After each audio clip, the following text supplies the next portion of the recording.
Segundo Crônicas, capítulo 23. No 7º ano do reinado de Atalha, o sacerdote Joiada decidiu agir. Criou coragem e fez um acordo com os comandantes dos batalhões, Azarias, filho de Jeroão, e Ismael, filho de Joanã, de Azarias, filho de Obed, Maazéias, filho de Adaías, e Elisafate, filho de Zicri. Esses homens viajaram por todo o reino de Judá e convocaram os levitas e os chefes das famílias de todas as cidades para irem a Jerusalém. Todos se reuniram no templo de Deus, onde firmaram um pacto solene com o jovem rei Joás. Joiada lhes disse: Aqui está o filho do rei. Chegou a hora de ele governar. O Senhor prometeu que um descendente de Davi seria nosso rei. Vocês devem fazer o seguinte: quando os sacerdotes e os levitas entrarem em serviço no sábado, uma terça parte de vocês ficará de guarda nas portas. Outra terça parte irá ao palácio real. E a última terça parte ficará de guarda na porta do alicerce. Os demais permanecerão nos pátios do templo do Senhor. Lembrem-se, apenas os sacerdotes e os levitas de serviço podem entrar no templo do Senhor, pois foram consagrados. O restante do povo deve obedecer às instruções do Senhor e ficar do lado de fora. Vocês, levitas, posicionem-se em volta do rei, de armas na mão. Matem qualquer pessoa que tentar entrar no templo. Permaneçam com o rei aonde ele for. Então os levitas e o povo de Judá fizeram tudo o que o sacerdote Joiada ordenou. Os comandantes se encarregaram dos homens que iam entrar em serviço naquele sábado e dos que iam sair. O sacerdote Joiada não deixou ninguém ir para casa no fim do turno. Depois, Joiada forneceu aos comandantes as lanças e os escudos grandes e pequenos que haviam pertencido ao rei Davi e que estavam guardados no templo de Deus. Posicionou todos os homens em volta do rei, de armas na mão. Formaram uma fileira desde o lado sul do templo até o lado norte e ao redor do altar. Então Joiada e seus filhos trouxeram Joás, o filho do rei, para fora, puseram a coroa em sua cabeça e lhe entregaram uma cópia da lei. Depois, ungiram Joás e o proclamaram rei, e todos gritaram: Viva o rei! Quando Atalha ouviu o barulho do povo correndo e os gritos de louvor ao rei, foi para o templo do Senhor, onde o povo estava reunido. Ao chegar, viu o rei em pé, no lugar de honra junto à coluna na entrada do templo. Estava rodeado pelos comandantes e tocadores de trombeta, e gente de toda a terra se alegrava e tocava trombetas. Cantores com instrumentos musicais dirigiam o povo numa grande celebração.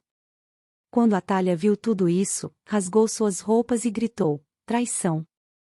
Traição! Então o sacerdote Joiada ordenou aos comandantes encarregados das tropas: levem aos soldados que estão na frente do templo e matem qualquer pessoa que a seguir. Pois o sacerdote tinha dito: ela não deve ser morta dentro do templo do Senhor. Eles a prenderam e a levaram à porta dos cavalos, no terreno do palácio, e a mataram ali. Joiada fez uma aliança entre ele, o povo e o rei, estabelecendo que eles seriam o povo do Senhor. Todo o povo foi ao templo de Baal e o derrubou. Demoliram os altares, despedaçaram os ídolos e executaram Matã, sacerdote de Baal, em frente aos altares. Joiada encarregou os sacerdotes e os levitas de cuidarem do templo do Senhor, segundo as instruções de Davi. Ordenou que apresentassem holocaustos ao Senhor, como ordenava a lei de Moisés, com cânticos e alegria, conforme Davi tinha instruído. Também pôs guardas às portas do templo do Senhor, para que não entrasse ninguém que, por algum motivo, estivesse cerimonialmente impuro. Então os comandantes dos batalhões, os nobres, os governantes e todo o povo da terra escoltaram o rei para fora do templo do Senhor. Passaram pela porta superior e entraram no palácio, onde o rei se sentou no trono real.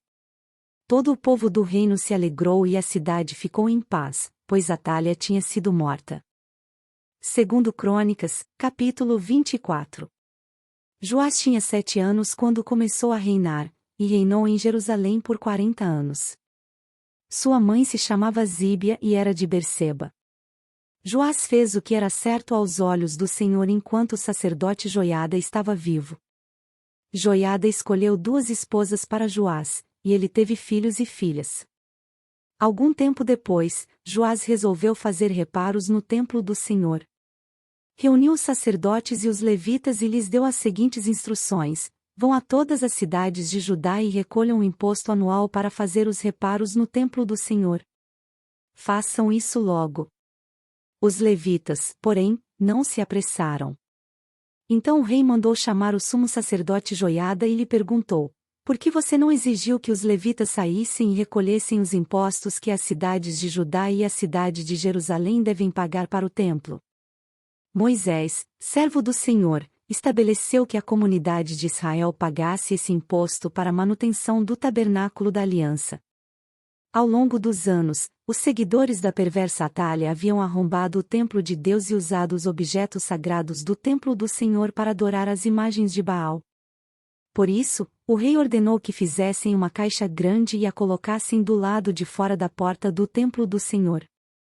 Então foi proclamado em Judá e em Jerusalém que o povo devia trazer ao Senhor o imposto que Moisés, servo de Deus, havia requerido dos israelitas no deserto. Isso agradou todos os líderes e o povo, e eles trouxeram de bom grado suas contribuições e as colocaram na caixa até enchê-la.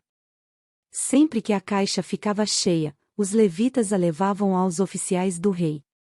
O secretário da corte e um oficial do sumo sacerdote a esvaziavam e a levavam de volta ao templo. Assim faziam diariamente e reuniram muitos recursos. O rei e Joiada entregavam o valor aos supervisores da construção, que contratavam pedreiros, carpinteiros e artífices que trabalhavam com ferro e bronze para reformar o templo do Senhor. Os homens encarregados da reforma trabalhavam com dedicação, e a obra foi progredindo. Restauraram o templo de Deus de acordo com o modelo original e o reforçaram. Quando todos os reparos foram concluídos, trouxeram ao rei e à Joiada os recursos que sobraram. O valor foi usado para fazer diversos objetos para o templo do Senhor, utensílios para o serviço e para os holocaustos, além de vasilhas e outros objetos de ouro e de prata. Enquanto o sacerdote Joiada viveu, os holocaustos eram oferecidos continuamente no templo do Senhor. Joiada viveu muitos anos e morreu em idade avançada, com 130 anos. Foi sepultado entre os reis na cidade de Davi, pois havia feito o bem em Israel para Deus e seu templo. Depois da morte de Joiada, os líderes de Judá vieram ao rei Joás e se curvaram diante dele, e ele ouviu seus conselhos. Abandonaram o templo do Senhor, o Deus de seus antepassados, e adoraram postes de Azerá e ídolos. Por causa desse pecado, a ira de Deus veio sobre Judá e Jerusalém. Ainda assim, o Senhor enviou profetas para trazê-los de volta para ele. Os profetas os advertiram, mas o povo não quis ouvir. Então o Espírito de Deus veio sobre Zacarias, filho do sacerdote Joiada. Ele se pôs em pé diante do povo e disse: isto é o que Deus diz, porque vocês desobedecem aos mandamentos do Senhor e, com isso, deixam de prosperar.